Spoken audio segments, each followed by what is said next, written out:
El Señor quiere que tú le entregues todas las áreas de tu vida. Yo te invito a que veas un poquito, hagas un recorrido rápido en tu vida y te vas a dar cuenta que en las áreas donde tú sufres más, donde te has quejado más, donde te han dañado más, son precisamente las áreas donde el Señor no ha sido Señor, porque tú no lo has dejado, tú y yo no lo hemos dejado. Hoy vamos a entregarle entonces nuestra vida al Señor. Tú y yo vamos a entregar, hay mucho que entregar. El Señor tiene mucho que hacer en nuestra vida. Dejémoslo hacer el trabajo, que termine su obra en cada uno de nosotros.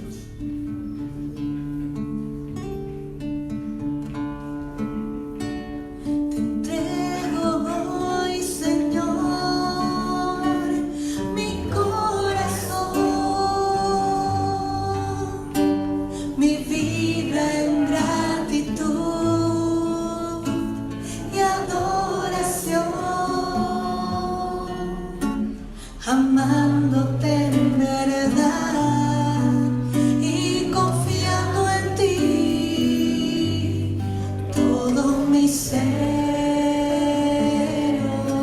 hoy se humilla a ti. Vamos a cantarle nuevamente al Señor. Si no te sabes la canción, pues la escuchamos y oramos todos juntos y le ofrecemos este regalo al Señor. Te entrego hoy, Señor. Hoy, Señor, mi corazón,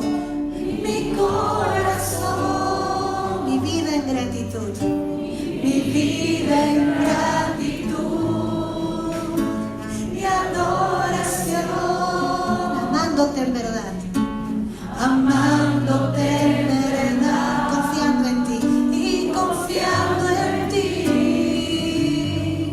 todo mi ser se humilla a ti. Te ofrezco hoy, Señor. Te ofrezco hoy, Señor, mi corazón, mi vida en gratitud, y adoración, amándote en verdad, y confiando en ti. Confiando en ti, todo mi ser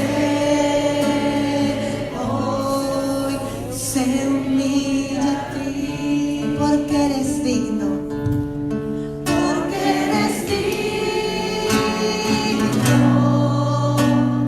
digno de alabar, eres digno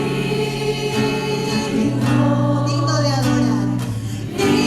de adorar, mi Dios, mi Redentor, mi Rey Consolador, eres mi Padre, Dios de amor, porque eres digno, digno de alabar, porque eres digno, digno de adorar. Mi Dios, mi Redentor, mi Dios, mi Rey Consolador, eres mi Padre, eres mi Padre, Dios te amo. levanta tus manos, porque eres digno, digno de alabar, porque eres digno de adorar. digno de adorar, Mi Dios, mi Redentor, Dios, mi mi Rey Consolador, Consolador, eres mi Padre, Dios te amo. sí, Señor, eres mi Padre, eres un Dios de amor. Señor, te doy gracias porque nuevamente en cada momento reavivas el fuego de amor que hay en mí hacia ti, porque me recuerdas que tú te mueres de amor por mí, que tú te deleitas en mi presencia en cada segundo de mi vida. Gracias, Señor, porque hoy nos reconocemos y recordamos que somos amados por ti y que siempre quieres lo mejor para cada uno de nosotros, aunque no lo entendamos al inicio, Señor. En este momento te ofrecemos todo lo que hay en nuestra vida, incluso aquella perturbación, tribulación, necesidad en la que podamos estar atravesando, una dificultad quizá reciente o crónica. Te la entregamos y la ponemos a los pies de tu cruz, Señor. Te entregamos nuestra voluntad, nuestra capacidad para atender y entender lo que tú nos quieras decir el día de hoy. Ayúdanos a hacer carne y a aplicar a nuestra vida, a aterrizar a nuestra vida lo que tú nos quieras decir el día de hoy a través del hermano, Señor. Gracias por esta bendita noche. Ángeles del cielo, arcángeles San Miguel, San Rafael, San Gabriel, San Agustín, Santa Mónica, Santa Rita de Casia, les pedimos que sigan intercediendo por cada uno de nosotros. No en vano estamos en una parroquia agustina que tan gentilmente nos acoge. Te pedimos también por nuestro párroco, Fray Nelson Pinzón, porque sabemos que en medio de la dificultad tú lo estás sosteniendo, tú lo estás consolando, lo estás amando. Te pedimos por él y por su comunidad. Gracias, Madre bendita, porque sentimos tu amor desde el inicio de la noche el día de hoy. Gracias, Madre bendita, porque sigues rezando, sigues amándonos, nos sigues protegiendo. Que todo esto sea para gloria del Padre y del Hijo y del Espíritu Santo, como era en un principio, ahora y siempre, por los siglos de los siglos. Amén. Un fuerte aplauso al Señor.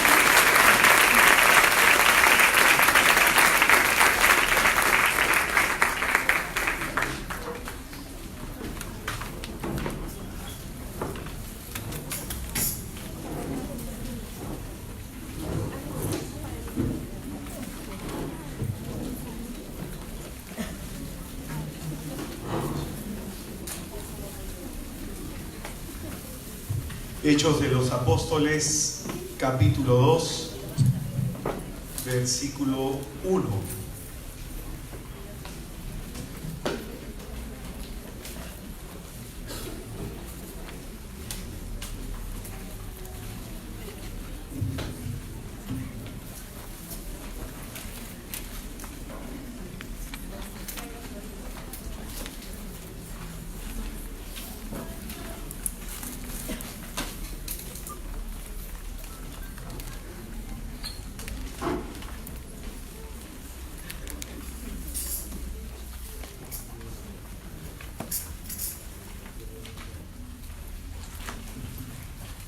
Muy buenas noches, hermanos. Buenas noches. Muy buenas noches, hermanos. Buenas noches. Paz y bien. Paz y bien. Sea cada uno de ustedes muy bienvenidos.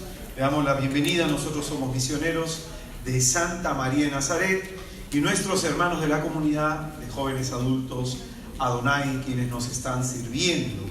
Pues bien, el día de hoy vamos a culminar lo que empezábamos la semana pasada.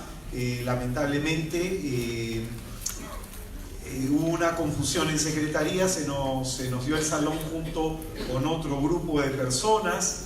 Después se coordinó una misa en otro horario y bueno, nos movió mucho los planes y por eso preferimos desarrollar este tema y la oración respectiva la trasladamos para hoy día lunes. Vamos a desarrollar entonces el quinto tema de este taller Reavivando el Fuego de Dios, este taller de sanación interior y de avivamiento, y el quinto tema es la efusión del Espíritu. Y utilizamos Hechos de los Apóstoles, capítulo 2, versículos del 1 hacia adelante. Dice la Sagrada Escritura: al llegar el día de Pentecostés, estaban todos reunidos con un mismo objetivo. De repente vino del cielo un ruido como una impetuosa ráfaga de viento que llenó toda la casa en la que se encontraban. Se les aparecieron unas lenguas como de fuego que se repartieron y se posaron sobre cada uno de ellos. Se llenaron todos de Espíritu Santo y se pusieron a hablar en diversas lenguas según el Espíritu les concedía expresarse. Residían en Jerusalén hombres piadosos, venidos de todas las naciones que hay bajo el cielo. Al producirse aquel ruido, la gente se congregó y se llenó de estupor, porque cada uno les oía hablar en su propia lengua. Estupefactos y admirados decían: ¿es que no son galileos todos estos que están hablando? Pues como cada uno de nosotros le oímos en nuestra propia lengua nativa, partos, medos y elamitas, los que habitábamos en Mesopotamia, Judea, Capadocia, el Ponto, Asia, Frigia, Panfilia, Egipto, la parte de Libia fronteriza con Cirene, los romanos residentes aquí, tanto judíos como prosélitos, cretenses y árabes, les oímos proclamar en nuestras lenguas las maravillas de Dios. Todos estaban estupefactos y perplejos y se decían unos a otros: ¿qué significa esto? Otros, en cambio, decían riéndose: están llenos de mosto. Entonces Pedro, presentándose con los 11, levantó la voz y les dijo: judíos y todos los que vivís en Jerusalén, que os quede esto bien claro y prestad atención a mis palabras. Estos no están borrachos como vosotros suponéis, pues es la hora tercia del día, sino que es lo que dijo el profeta. Sucederá en los últimos días, dice Dios, derramaré mi espíritu sobre todo mortal y profetizarán vuestros hijos y vuestras hijas, vuestros jóvenes verán visiones y vuestros ancianos soñarán sueños. Y también sobre mis siervos y sobre mis siervas derramaré mi espíritu. Haré por prodigios arriba en el cielo y signos abajo en la tierra. El sol se convertirá en tinieblas y la luna en sangre antes de que llegue el día grande del Señor. Y todo el que invoque el nombre del Señor se salvará. Israelitas, escuchad estas palabras: a Jesús el Nazoreo, hombre acreditado por Dios ante vosotros con milagros, prodigios y signos que Dios realizó por su medio entre vosotros, como vosotros mismos sabéis, a este que fue entregado, según el determinado designio y previo conocimiento de Dios, vosotros le matasteis clavándole en la cruz por mano de unos impíos. A este Dios le resucitó librando de los lazos del Hades, pues no era posible que lo retuviera bajo su dominio, porque David dice, refiriéndose a él: veía constantemente al Señor delante de mí, puesto que está a mi derecha, para que no vacile. Por eso se alegra mi corazón y alborozado mi lengua, y hasta mi carne reposará en la esperanza de que no abandonará mi alma en el Hades, ni permitirás que tu santo experimente la corrupción. Me has hecho conocer caminos de vida, me llenarás de gozo con tu presencia.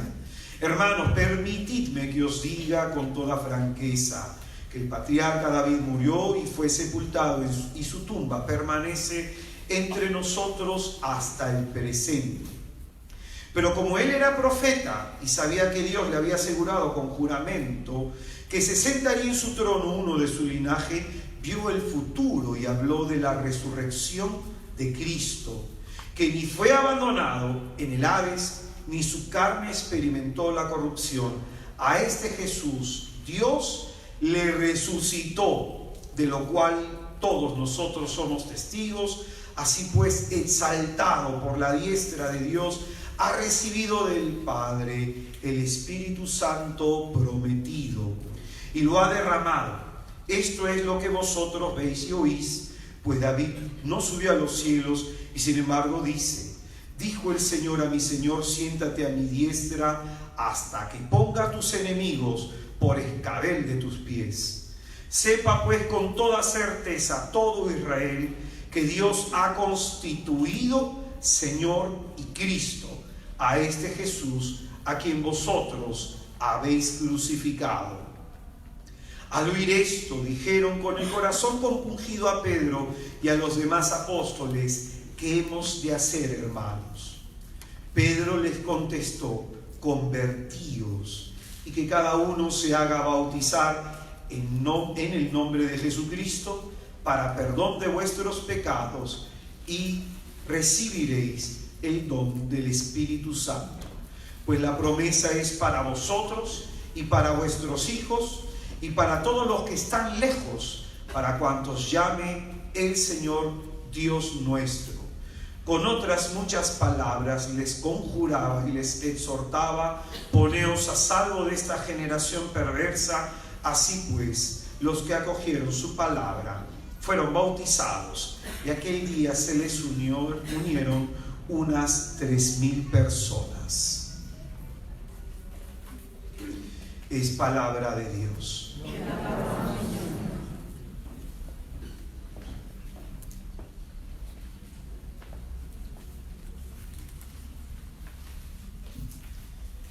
Pues bien, quisiera empezar nuestra reflexión a la luz de la pregunta que se hacen algunos hombres ante el acontecimiento que tienen delante de ellos. Dice el versículo 12: todos estaban estupefactos y perplejos y se decían unos a otros: ¿qué significa esto? Vamos en esta noche a analizar este texto y dejar que Lucas nos hable de su experiencia de Pentecostés y cuál es el sentido de hablar sobre Pentecostés en el hoy de la iglesia. El acontecimiento de Pentecostés, tal como lo conocemos desde el testimonio y la experiencia lucana. Sin embargo, también el Evangelio de Juan nos habla de la efusión del Espíritu Santo. Lucas vio lo que pasó con estos hombres el día de Pentecostés y eso le ha impactado. Desde ahí hace esta narración. Y Lucas nos expone con toda sencillez una realidad teológica dentro de un acontecimiento histórico en la iglesia.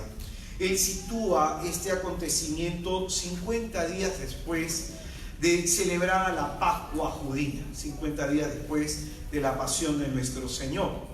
Antiguamente Pentecostés era la celebración de la fiesta de las 7 semanas. Esto lo encontramos en Éxodo 34:22. Éxodo 34:22. Y en sus orígenes era una fiesta que tenía un carácter agrícola.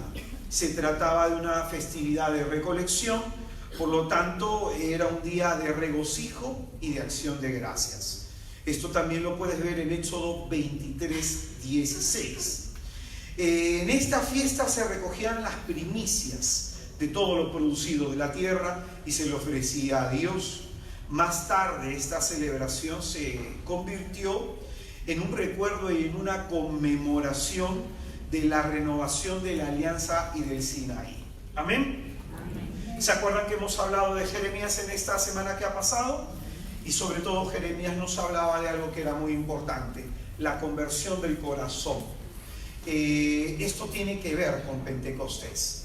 Lo que habíamos citado en su momento, que era Jeremías 31:33, en donde el Señor a través del profeta nos dice que celebrará con nosotros una nueva alianza y que va a poner su ley en nuestro interior, va a infundir su espíritu en nuestro interior, va a tocar nuestro corazón. Entonces esta fiesta tiene este propósito de renovar, de hacer una renovación de la alianza del Sinaí. ¿Y por qué decimos todo esto? ¿Qué significa para nosotros todo esto que estamos señalando? Cuando la iglesia, y presta atención a lo siguiente, cuando la iglesia celebra o conmemora un acontecimiento como Pentecostés, no lo hace con la intención de solo recordar. La liturgia actualiza los frutos de ese acontecimiento, más o menos para que lo entendamos. Podemos nosotros recordar o celebrar nuestro cumpleaños. Cuando nosotros celebramos nuestro cumpleaños, tratamos de alguna manera recordar y ser agradecidos con Dios por el día que nacimos. Sin embargo, no tenemos recuerdos de ese instante, no tenemos una experiencia emotiva de ese instante, simplemente estamos recordando un acontecimiento que de pronto no lo vivimos. Pasa de manera distinta cuando, por ejemplo, tú recuerdas un trauma. Vamos a utilizar esta idea. Cuando uno recuerda un trauma, se te viene a la mente el acontecimiento con las mismas emociones y estás tú actualizando una experiencia pasada en el presente. ¿Me dejo entender? Pues bien, lo que hace la iglesia y lo que celebra la iglesia es la actualización. Cada vez que hay una misa solemne, en este caso la solemnidad de Pentecostés, es con el fin de actualizar la experiencia de ese acontecimiento en el hoy de la iglesia. Amén. Amén. No es que la iglesia esté recordando algo que pasó, que no tenga nada que ver con nosotros en el hoy de nuestra existencia. Entonces, cuando la iglesia celebra, es con la intención de actualizar los frutos, la gracia, la experiencia de Pentecostés. Amén. Con la venida del Espíritu Santo en Pentecostés, como hemos leído, la iglesia querida, anunciada y fundada por Jesucristo dará inicio a su actividad misionera. Y esto lo decimos de cara a lo siguiente, que a veces nosotros vemos comunidades apagadas, vemos a laicos apagados, a líderes de la iglesia apagados, catequistas, predicadores, encargados de la liturgia, etcétera, etcétera.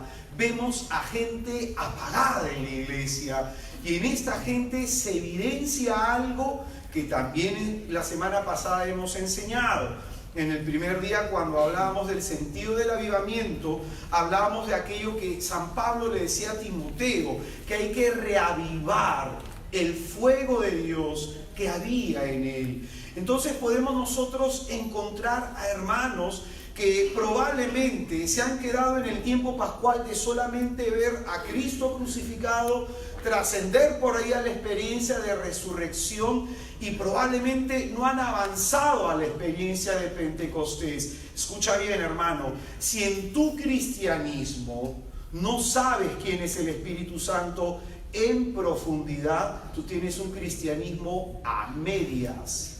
Te falta la otra mitad de lo que es ser cristiano.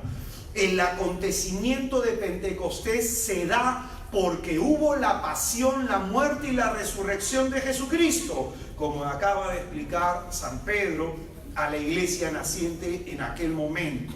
¿Amén? Amén. ¿Amén? Citábamos nosotros también en esta semana un documento del Papa León XIII, Divinum Illud Munus. Y en ese documento, me parece, si no me equivoco, en el numeral número 13, o te lees el documento en una noche de insomnio, él va a hablar que en la actualidad en la iglesia hay muchos cristianos que pueden hablar del Espíritu Santo, pero no lo conocen en profundidad. Su nombre puede estar citado en sus labios, pero hay grasas tinieblas, dice, no lo conocen en profundidad. Y esto es una gran verdad. El Papa en aquel entonces citaba un texto de Hechos de los Apóstoles en donde San Pablo pregunta a 12 hombres de Éfeso si habían recibido el Espíritu Santo y ellos le dijeron: ni siquiera hemos oído hablar que quién es el Espíritu Santo. Entonces, por eso la manera como hemos empezado con la pregunta que se hacen estos hombres: ¿qué es lo que ha pasado? Ellos están preguntando esto, ¿qué significa esto?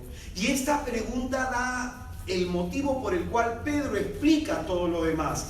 la pasión, la muerte de Jesucristo, su resurrección, la entrega del Espíritu Santo y el envío del Espíritu Santo por parte del Padre.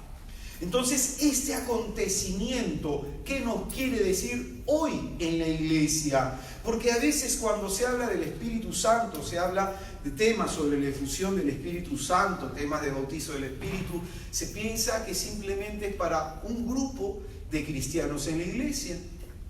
Y no se piensa que esta es la iglesia querida por Jesucristo. Habíamos enseñado nosotros que una de las maneras como se representa el Espíritu Santo es el fuego. Y Jesucristo dijo que Él ha venido a prender fuego a la tierra y ya quisiera que arda. Y ese fuego que ha venido a prender el Señor es ese fuego del Espíritu Santo. Y el anhelo del corazón de nuestro Señor es que todos y que cada uno de nosotros como cristianos estemos ardiendo en el fuego del Espíritu Santo. Amén. ¿Claros hasta aquí? Pues bien, entonces lo que se nos está contando es un acontecimiento que tiene que ver con nuestra fe. Es un acontecimiento que tiene que ver con nuestra vida espiritual. Y no es simplemente algo que le tiene que pasar al predicador, que le tiene que pasar a la religiosa, al religioso o al padrecito. Es algo que nos tiene que pasar a todos como iglesia, que si bien los sacerdotes reciben un poder sagrado, unas sacrapotestas, estamos hablando de una gracia distinta. Lo que el Señor quiere es que todos como fieles vivamos encendidos en el fuego de Dios. Amén. Amén. Para que podamos entender el mensaje que nos quiere transmitir el evangelista al narrarnos este acontecimiento, para que podamos entender la intención por el cual nos lo cuenta, porque Lucas no nos está contando una anécdota. Lucas quiere que seamos partícipes de ese acontecimiento, y 2000 años después quiere ese espíritu que empujó al evangelista a escribir y a contarnos este acontecimiento. El espíritu quiere que no vivamos eso como un hecho que sucedió, sino como algo que el Señor quiere que suceda en nuestra vida. Amén. Amén. Es decir, Lucas, atención a esto que es importante, nos está contando esto para generar en nosotros expectativa. Amén. Es decir, Lucas está generando, al contarnos este acontecimiento, está buscando que el creyente genere expectativa en su corazón de que le suceda lo mismo que le pasó a aquellos hombres en el cenáculo. Entonces, es necesario entender la obra literaria de Lucas para poder comprender el propósito de lo que nos está narrando. Es decir, la obra literaria de Lucas se divide en dos momentos: el Evangelio y Hechos de los Apóstoles, y deberíamos leerlo así. Si tú lees los Evangelios, por ejemplo, una vez que has terminado de leer Lucas, sería conveniente que leas Hechos de los Apóstoles para que entiendas de que hay una continuidad. Y una continuidad en lo siguiente: que aquel espíritu que obró a través de Jesucristo es el mismo espíritu que hoy está obrando en la Santísima Iglesia Católica. Amén. Amén. Ese Jesús que dijo en Lucas 4:18: el Espíritu sobre mí, por cuanto me ha ungido para anunciar la buena nueva a los pobres, y todo lo que continúa, es ese mismo espíritu que está obrando hoy en la iglesia. Y es lo que dice aquí el apóstol Pedro en el versículo 17, que se está derramando. Amén. Hay una continuidad, por lo tanto, en lo hecho por Jesucristo y lo que ahora la iglesia está haciendo. ¿Y cuánta falta hace hoy que hayan cristianos encendidos? ¿Cuánta falta hace hoy que hayan cristianos con celo evangélico, con espíritu misionero? ¿Cuánta falta que una persona, por ejemplo, que un liturgo, alguien que esté encargado de preparar la liturgia en la iglesia, esté encendido, de los lectores en la liturgia. Yo la vez pasada me fui a una misa y la persona que leía, alabado sea el nombre del Señor, qué bien leía. Y cuando leía, era como que las palabras uno se le aclaraban. La forma como leía, la intención con la que leía y la interpretación en el momento que leía, oye, te transmitía mucho. Y se notaba que ese tipo que estaba leyendo estaba vivo espiritualmente.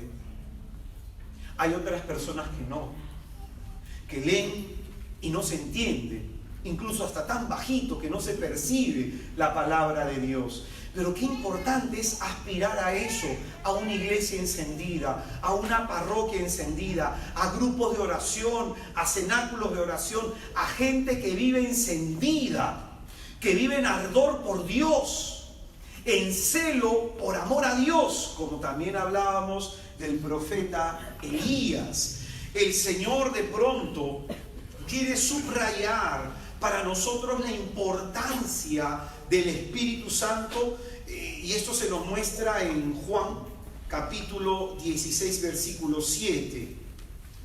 Juan capítulo 16 versículo 7 dice: pero yo os digo la verdad, os conviene que yo me vaya, porque si no me voy, no vendrá a vosotros el Paráclito, pero si me voy, os lo enviaré. Escucha bien. En estas palabras, que en su momento parecen incomprensibles por los discípulos, nuestro Señor Jesucristo quiere resaltar la importancia y la profunda necesidad que tenemos todos de vivir encendidos por el Espíritu Santo. Vamos a explicar esta cuestión. Cuando Jesús le dice esto a sus apóstoles, cuando le dice esto a sus discípulos, ellos no lo comprenden. Conviene que yo me vaya. Estas palabras en un principio aparecen incomprensibles porque Jesucristo para ellos en ese momento lo significa todo.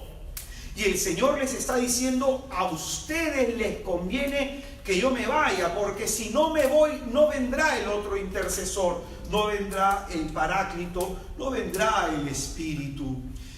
Hermanos, el momento por el que estaban atravesando los apóstoles cuando Jesucristo les dijo esto es interesante analizar.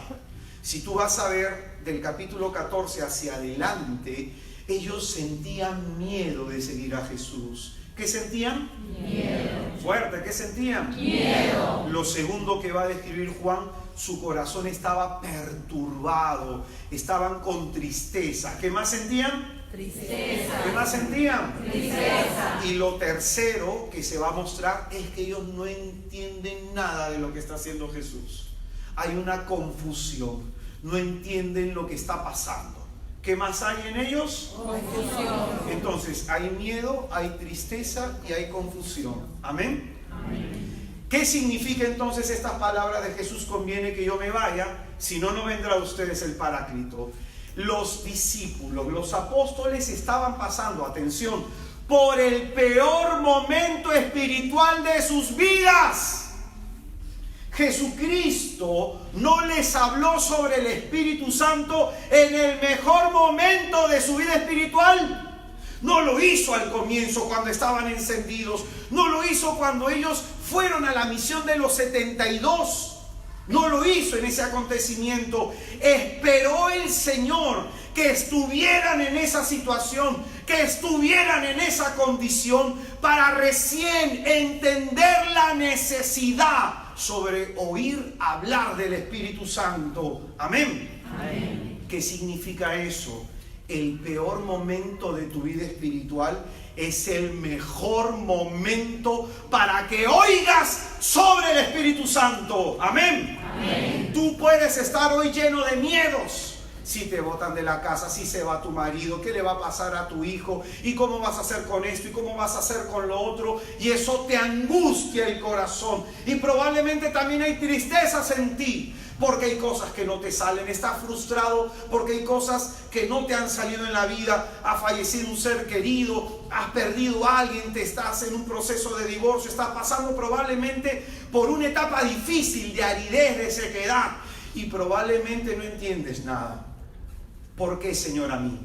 ¿Qué significa eso, Señor? Tus caminos son misteriosos. ¿Por qué me llevas por toda esta situación y me traes a este lugar, en ese contexto? Hermano, el peor momento de tu vida espiritual resulta ser el mejor momento para que oigas hablar del Espíritu Santo. Amén. Amén. Amén. Amén. Porque como en el comienzo de la creación, el Espíritu se mueve en el caos. El Espíritu se mueve en el caos para dar orden, para dar sentido, para dar dirección a todo lo que está desordenado, a todo lo que no tiene propósito. Amén. Amén. Amén. Entonces, con estas palabras, Jesucristo quiere resaltar, quiere subrayar la importancia de ser un cristiano vivo en el Espíritu. Hermanos míos, parece algo difícil de entender las palabras del Señor. Conviene, en verdad dice, pero yo os digo la verdad, os conviene que yo me vaya, porque si no me voy, no vendrá a vosotros el Paráclito, pero si me voy, os lo enviaré. El último suspiro de Jesucristo en la cruz entrega al Padre el Espíritu. Por eso dice en Lucas 19:30 que cuando Jesucristo muere, entrega el Espíritu. Lucas 19:30. Entregó el Espíritu, nos va a decir San Juan. Y este Espíritu que entrega nuestro Señor es el Espíritu que será derramado en Pentecostés. ¿Amén? ¿Amén? ¿Amén? Pues bien, Lucas, ¿qué nos quiere enseñar con esto? Lucas no nos está simplemente contando una experiencia pasada sin conexión al futuro de la iglesia. Lucas no nos está contando un acontecimiento pasado que no tenga nada que ver con nosotros en el hoy de la iglesia. Lucas, como había dicho, está generando expectativa.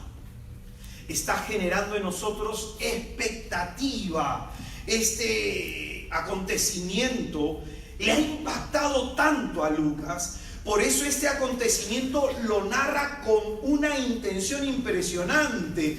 Los detalles de la narración muestran que al evangelista esto le ha impactado. Y esta expectativa nos la narra porque él espera que esto viva la iglesia.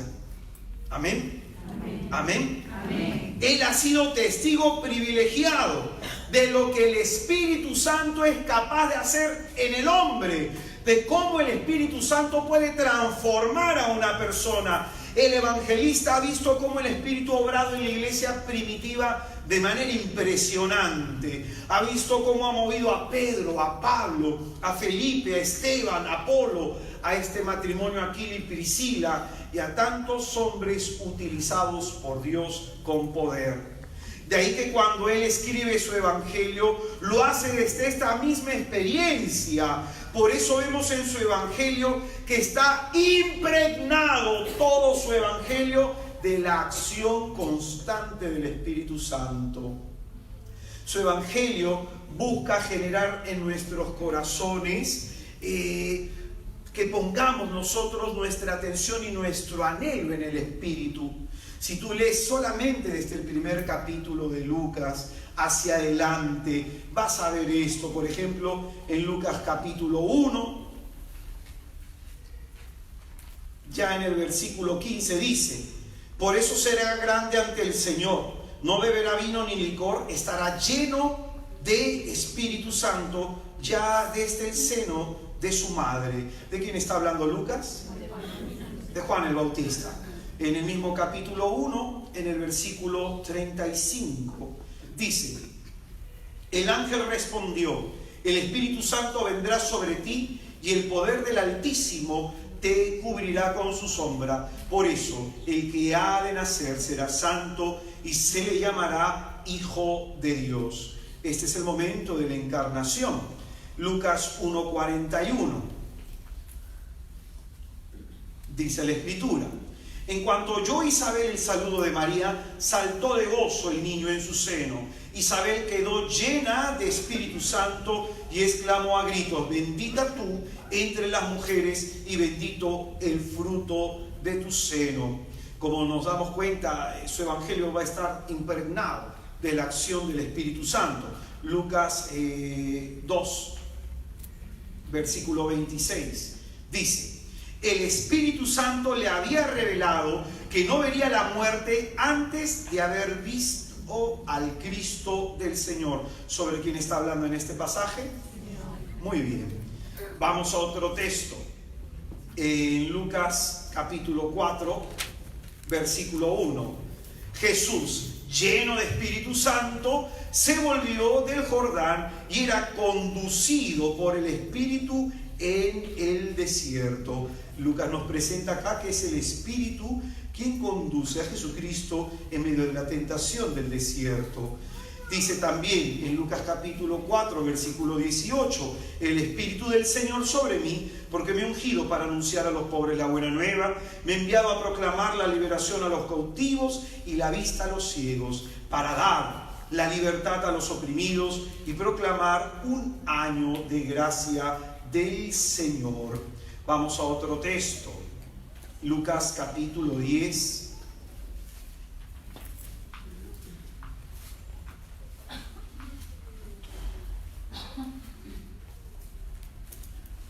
Versículo 21. Lucas 10, 21 dice: en aquel momento se llenó de gozo Jesús en el Espíritu Santo y dijo: yo te bendigo, Padre, Señor del cielo y de la tierra, porque has ocultado estas cosas a sabios e inteligentes y se las has revelado a ingenuos. Vamos con otro texto más. Lucas capítulo 12, versículo 12. Porque el Espíritu Santo os enseñará en aquel mismo momento lo que conviene decir. Como habíamos dicho, su evangelio está impregnado de la acción del Espíritu Santo.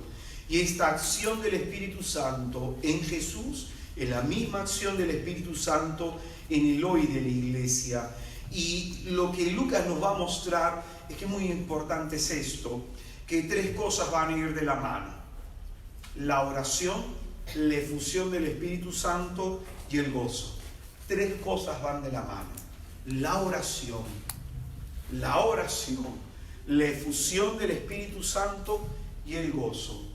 Estas son tres claves de las 7 que encontramos en el Evangelio según San Lucas. Y estas tres claves van de la mano. Al hombre orante se le manifiesta el Espíritu. El Espíritu le llena, se derrama en él o en ella. Y este Espíritu que se derrama provoca gozo en el alma. ¿Amén? Amén. Entonces, quisiera que mires esto. A la próxima, cuando tú leas, por ejemplo, te dejaría como tarea, cuando tú leas Lucas, el Evangelio y Hechos de los Apóstoles, resalta cada vez que aparezca el nombre del Espíritu Santo. Resáltalo, para que puedas ver tú la importancia del Espíritu en nuestra vida discipular. Entonces, para Lucas es importante estas tres cosas que van a ir de la mano. El hombre orante recibe la efusión del Espíritu Santo. Por eso también en su Evangelio nos va a presentar que después de que Jesucristo los instruyó sobre el tema del reino, ellos se quedaron con María orando. A la oración le sigue la efusión, y a la efusión, ¿qué es lo que le sigue? El gozo del Espíritu Santo. Ahí en donde tú ves una persona triste, desanimada, es porque no ora. Ahí en donde tú ves una persona con miedo y con angustias, es porque su oración no es profunda. Ahí en donde tú ves un cristiano desorientado, sin un norte, sin un propósito, sin fuego en su interior, es porque no ora. Y esto es lo central. ¿Cuántos cristianos acá han decidido suicidarse espiritualmente por el hecho de no orar? Yo un día hablaba con un amigo fraile que me decía, hay mucha apostolado, hay mucho que hacer, hay mucho esto, hay mucho lo otro. Y yo le decía a mi hermano, nunca pienses que es más importante el apostolado que la oración. Porque el día que tú creas eso, habrás caído en un activismo. Yo te comento mi vida, a diario la gente se queja de mí porque yo le digo que a veces yo no tengo tiempo para hacer tal o cual cosa. A veces no puedo ir a predicar a algunos lados, a veces no puedo hacer acompañamiento espiritual. Hay gente que se queja, pero yo no puedo abandonar mi relación con Dios. Yo no puedo descuidar a Dios por el apostolado. ¿Me dejo entender? Y más ganamos nosotros orando que haciendo. Porque, por ejemplo, cuando yo enseño sobre predicación y doy cursito de predicadores, yo a los hermanos les enseño que los predicadores le hablamos a la gente de Dios, pero el intercesor habla con Dios de la gente. Y eso es más importante, tener horas en la presencia de Dios. Como va a decir San Juan de la Cruz, las almas se ganan de rodillas, de rodillas, de rodillas. No por mucho hablarle la gente cambia. Las almas se ganan de rodillas. Entonces es muy importante, hermano, que entiendas que cuando tú decides orar 15 minutos, cuando tú decides no orar siquiera 15 minutos, estás decidiendo espiritualmente suicidarte. Vivir sin la dirección del Señor, vivir lejos de la efusión del Espíritu, vivir sin fuego en el corazón. Estás decidiendo eso. ¿Amén? Entonces, para Lucas es tan importante que vivamos encendidos por el Espíritu Santo, que él va a decir lo siguiente en Lucas capítulo 11, versículo 9. Lucas 11, 9, dice la Escritura: yo os digo, pedid y se os dará, buscad y hallaréis, llamad y se os abrirá. Porque todo el que pide recibe, el que busca halla, y el que llama se le abrirá. ¿Qué padre hay entre vosotros que si su hijo le pide un pez, en lugar de un pez le dé una culebra? O si le pide un huevo, le dé un escorpión. Si pues vosotros, aun siendo malos, sabéis dar cosas buenas a vuestros hijos, con cuánta más razón el Padre del cielo dará el Espíritu Santo a los que se lo pidan. ¿Este texto te suena a otro evangelio? Mateo también toca la misma promesa, pero en Mateo hay diferencias. Hay diferencias. Por ejemplo, vamos a leer a Mateo para que podamos entender. En Mateo se encuentra en Mateo capítulo 7, versículo 7. Dice: pedid y se os dará, buscad y hallaréis, llamad y se os abrirá. Porque todo el que pide recibe, el que busca halla, y al que llama se le abrirá. ¿O hay acaso alguno entre vosotros que el hijo que le pide pan le dé una piedra, o si le pide un pez le dé una culebra? Si pues vosotros, siendo malos, sabéis dar cosas buenas a vuestros hijos, cuanta más vuestro Padre que está en los cielos dará cosas buenas a los que se lo pidan. Fíjate bien cómo termina Mateo y fíjate bien cómo termina Lucas. Mateo nos habla sobre la providencia de Dios, que Dios, siendo bueno, es más, siempre en Dios sobre alguna bondad hay que decirlo en superlativo, no solamente Él es bueno, sino que Él es la bondad. Pero va a decir Mateo esto, que Dios, siendo bueno, quiere que lo bueno te pase. Y este Dios que quiere que lo bueno te pase, te va a dar cosas buenas si tú se lo pides. ¿Amén? Amén. Mateo nos resume qué es la cosa buena que le podemos pedir al Padre. Mateo nos simplifica la vida. A lo mejor tú quieres pedirle en este momento que cambie tu papá, que cambie tu mamá, que cambie tu hermano, tu hermana, tu marido, tu mujer, que cambien tus hijos, que cambies tú. Tú le puedes pedir un montón de cosas. Pero Lucas te enseña lo siguiente, que lo que realmente debes pedir ante todas las necesidades que tengas, pídele al Padre Espíritu Santo. Sí, es importante que le pidas comida, bebida, vestido, que le pidas por los tuyos, que le pidas por los demás. Sí, es importante. Pero Lucas nos muestra cuánto más importante es pedirle el Espíritu Santo. Porque puedes tener comida, porque puedes tener bebida, porque se puede haber convertido tu familia y tú seguir sin estar lleno de Dios. Lucas nos simplifica la vida. De todas las cosas buenas que hoy tú le puedas pedir al Señor, pide, Espíritu Santo, reconoce que de todo lo que necesitas, esto es lo más urgente. Amén. Amén. Entonces, esta experiencia de Lucas le ha servido para decir eso.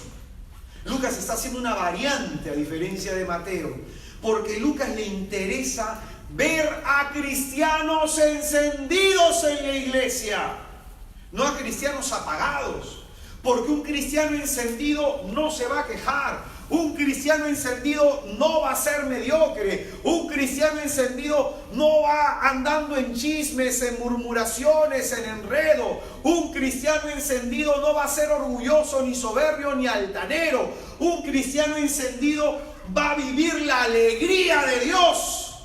Amén. Amén. Si tú lees, hermano, la carta a los Filipenses, ¿cuántas veces San Pablo repite: estén siempre alegres en el Señor?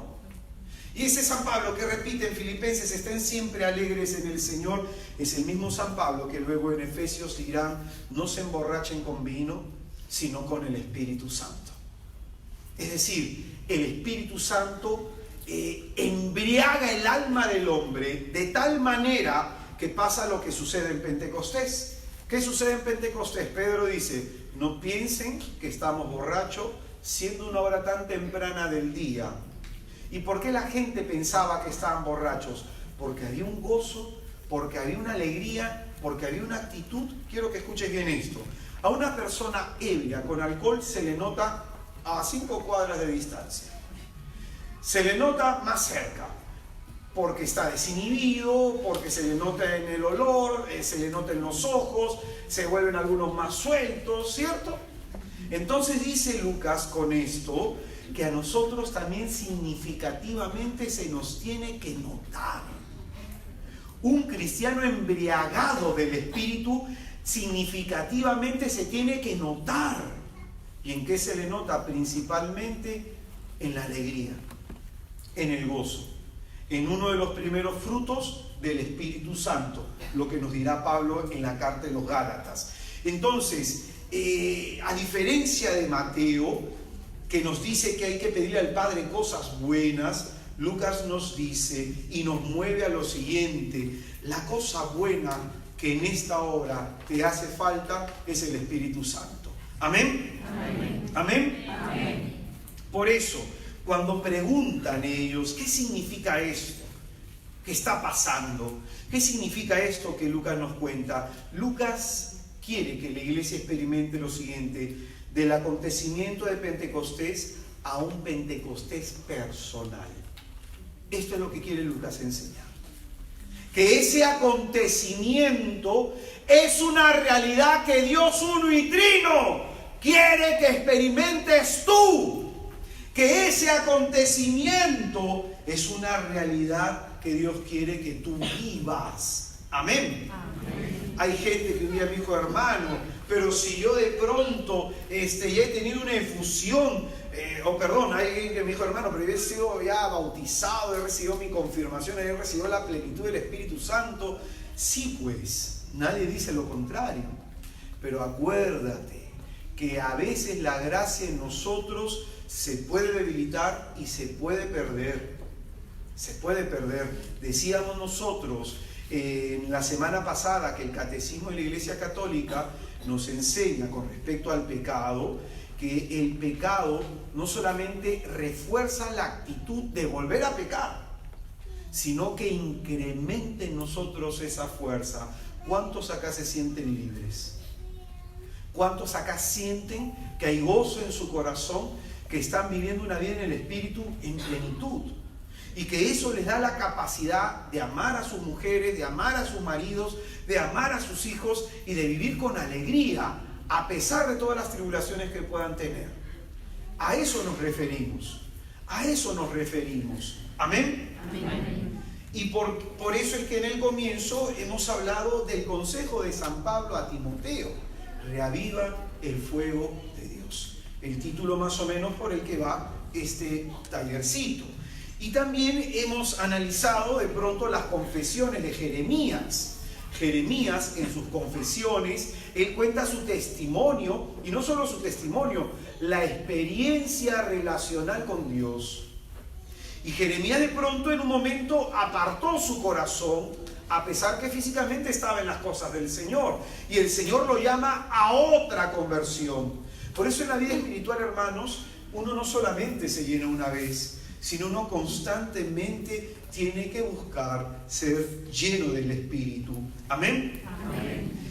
Con esto entonces Lucas quiere que pasemos del acontecimiento de Pentecostés a un Pentecostés personal, a vivir en este gozo y en este fuego del Espíritu Santo. Y para ello, hermano, es necesario orar.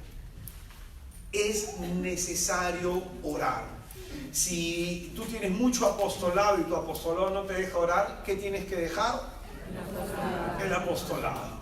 Seguramente habrán cosas que Dios no te está pidiendo. ¿Y qué tienes que hacer? Orar más. Hermano, que tu mañana empiece con la oración, que tu día termine en la oración, que tengas como buena costumbre, por ejemplo, si te vas a ir a un lado, yo antes era vendedor de casas y antes de irme a ofrecer una casa, buscaba donde había una iglesia cerca. Antes de ir a esa casa a ofrecerla, me iba al Santísimo y así trataba de estar con el Señor. Y desde el rezo de Rosario en el ómnibus, hay gente que me dice, hermano, yo también oro en el ómnibus. No, yo rezo el Rosario. Pero hacer oración, desnudarle tu alma al Señor, dejar que Dios entre en ti, entrar en un momento de contemplación, eso no se puede hacer en el carro. ¿Me dejo entender? Hay un cursito, un taller que estoy muy motivado a darlo, que es de oración contemplativa. Voy a seguir orando para ver si es que el Señor nos da la gracia de poder hacerlo en los meses siguientes, ¿no? Por ahí anímate. Ya he dado un curso sobre cómo oír la voz de Dios, un taller de oración, pero este es algo más específico, cómo hacer oración contemplativa, hablar de San Juan de la Cruz, Teresa de Ávila, los padres del desierto, hablar del libro El peregrino ruso, lo que es la filocalia, lo que es el silencio interior, ¿no? Las moradas. Es decir, a lo mejor por ahí haremos, por ahí anímate, hermano, todo ayuda a crecer. Entonces, para ir cerrando esta reflexión, hermano, en esta noche el Señor nos cuestiona y nos sale al encuentro con este texto lucano y nos pregunta el Señor a nosotros, ¿entiendes qué significa Pentecostés? Este taller lo hemos dado siempre con un propósito, apuntando a lo que se va a vivir en Pentecostés. Yo no lo voy a vivir acá, voy a estar de misiones afuera. Entonces por eso he querido dar el taller antes de. Entonces quisiera que te hagas esa pregunta. Dios nos cuestiona, ¿qué significa Pentecostés para nosotros? ¿Qué significa Pentecostés para mí? ¿Es algo que yo veo como algo que sucedió o es algo que yo vivo? ¿O es algo que yo vivo? Yo les contaba mi testimonio, la efusión que yo tuve por la bendición del Santo Padre que bendijo a mi hijo, y tuve una efusión de 1 hora y media allá en Roma. Pero no solamente eso, yo tenía unas efusiones en mi oración personal, o a veces he estado en el Santísimo, que he entrado a la presencia del Señor y en ese momento he quedado inundado de su gracia. O como me ha pasado muchísimas veces en la comunión, que cuando el Padrecito levanta el cuerpo de Cristo en lo alto, hermano, en ese momento yo me agarro a la banca para no venirme atrás, hermano, porque el sol de justicia está siendo levantado en lo alto. Y ahí está la salud en sus rayos, dice el profeta Malaquías. Entonces, el punto es de que a veces nosotros podemos vivir con nuestra vela apagada. Termino yo con este testimonio. Les hablé el día jueves sobre el tema del vino nuevo, de este texto de bodas de Caná, que el Señor nos había reservado lo mejor, el mejor vino, el vino bueno para el final. Amén. Cuando el Señor me dio la gracia de la conversión y comencé a trabajar en mi conversión, yo venía de haber conversado con budistas y con pentecostales. Entonces mi experiencia de María era muy pobre, conocía muy poco de la Señora. Y un día, estando en el Santísimo, iba a horas y me quedaba ahí en el Santísimo, yo le pregunté al Señor cuál es el papel de María en mi vida, por eso es mi testimonio. Y en ese momento el Señor me introdujo en una visión en donde todo estaba oscuro, una habitación muy oscura. Eso significaba mi estado psicológico y cómo estaba interiormente, en oscuridad. A veces uno no tiene claro hacia dónde está yendo, qué está sucediendo con su propia vida, y en eso se enciende una vela y se acerca Jesucristo hacia mí y me la entrega. Por eso dice la palabra de Dios que Jesucristo es la luz del mundo, y quien le siga no andará en la oscuridad. No andará en la oscuridad. Cuando el Señor me entrega la vela, yo cojo la vela y veo mis manos que eran pequeñitas como la de un niño. Entonces agarro la vela y la vela era grandota como un cirio, y la flama comenzó a disipar, la luz de la que salía la flama comenzó a disipar las tinieblas, es decir, conforme iba creciendo la llama, las tinieblas iban alejando, pero en ese momento sentí que venía viento de un lado, y sentí que venía viento de otro lado, y que venía viento de otro lado, y la flama se movía y corría el riesgo de apagarse. En esa visión yo me pregunté, ¿se va a apagar? Así simplemente me lo pregunté, y vi detrás mío las manos de una mujer con un manto azul que cubrieron la vela. Esa era la señora. La señora siempre interviniendo para que ese vino no se acabe, para que el fuego en ti no se apague, para que podamos ser como un Juan Bautista, celosos por el Señor, y podamos encender esta tierra con el espíritu de Elías. Eso es lo que espera el Señor de nosotros, que tú tengas, porque acá hay gente que está en comunidad, catequesis, parroquia, gente que tiene servicio, un cargo, un apostolado, sino personas que están en una comunidad. Hermano, no te conformes con vivir una vida mediocre. Espéralo todo de Dios. No te conformes, hermano, con un día estar encendido.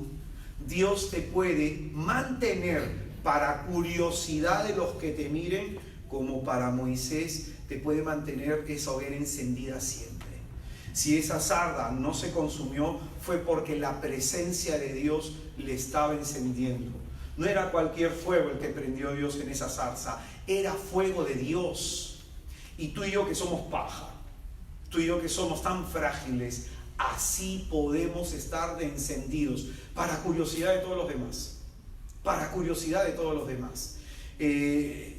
Nosotros dimos un retiro acá hace años, en Lima, en Miraflores, y vino una persona desde Alemania. Bueno, ella se quería suicidar, era de Ica, fue al retiro, Dios la tocó, tuvo una experiencia del Señor, y el Señor envió su Espíritu Santo sobre esta mujer. Cuando esta mujer volvió a su pueblo, movió todo. Ese fuego de Dios lo encendió todo, lo prendió todo. Lo primero que pasó, se convirtió su marido, se casó por religioso. Lo segundo que pasó es que ella comenzó a perseverar. Actualmente se ha formado una primera comunión y una confirmación en un sitio de luteranos. Tú sabes qué hace un sacerdote católico allá, amigo nuestro. ¿Qué hace ese padrecito? A veces para hacer misiones le tiene que pedir apoyo a los luteranos, porque los católicos son tan pocos y tan pocos encendidos. Entonces él muchas veces hace una misión mixta entre católicos y luteranos. Pero esta mujer encendida, chiquita, de este tamaño la hermanita, de este tamañito es, flaquita es, con tres hijos. Y esta mujer cómo enciende su pueblo, y ha generado que haya adoración eucarística, ha generado que se hagan más misas. El padrecito está contento con ella porque en verdad es una ayuda para la iglesia.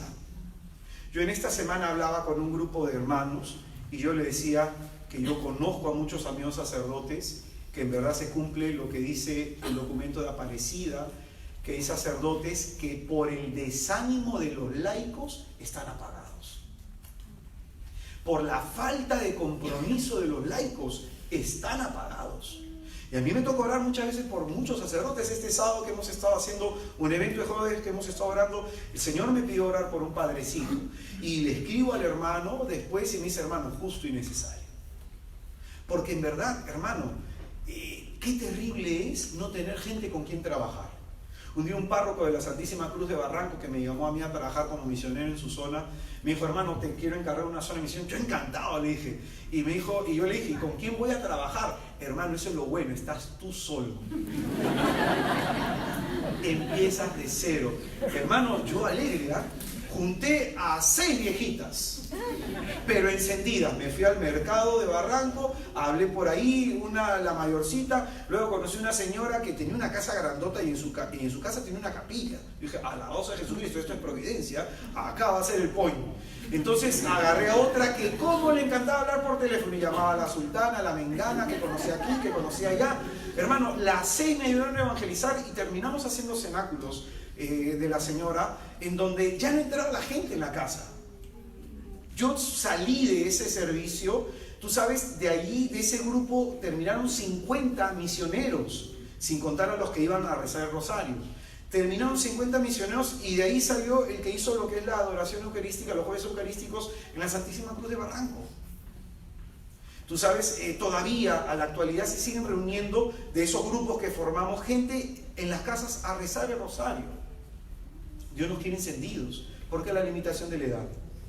Porque, no, ese es para el hermano, ese es para el padre, ese es para la religiosa. Es para ti.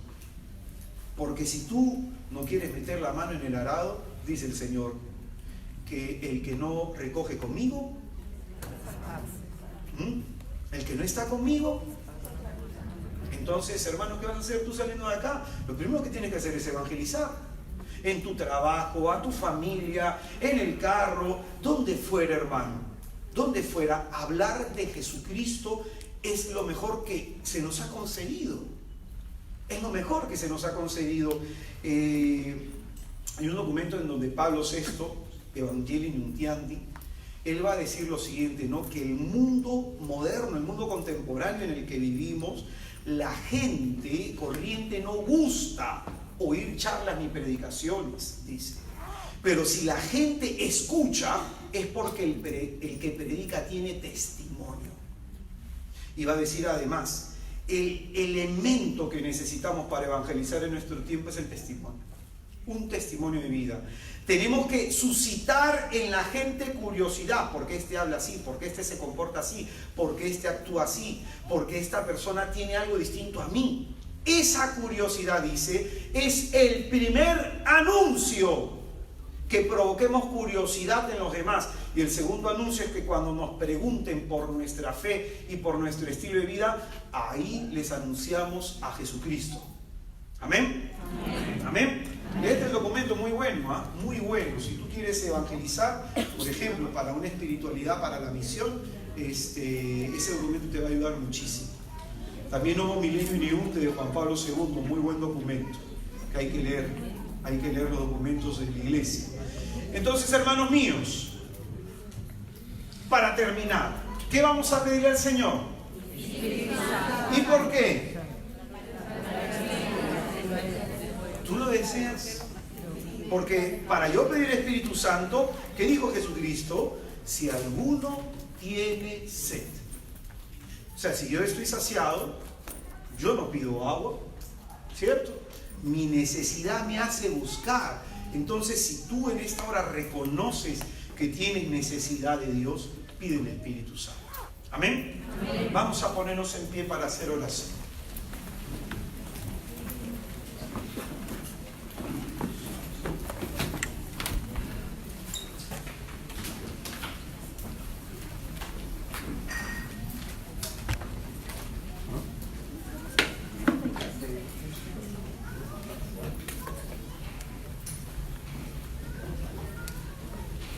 Por favor, hermanos, buenas noches. Saquen todas las carteras que tengan de los asientos, los ponen debajo.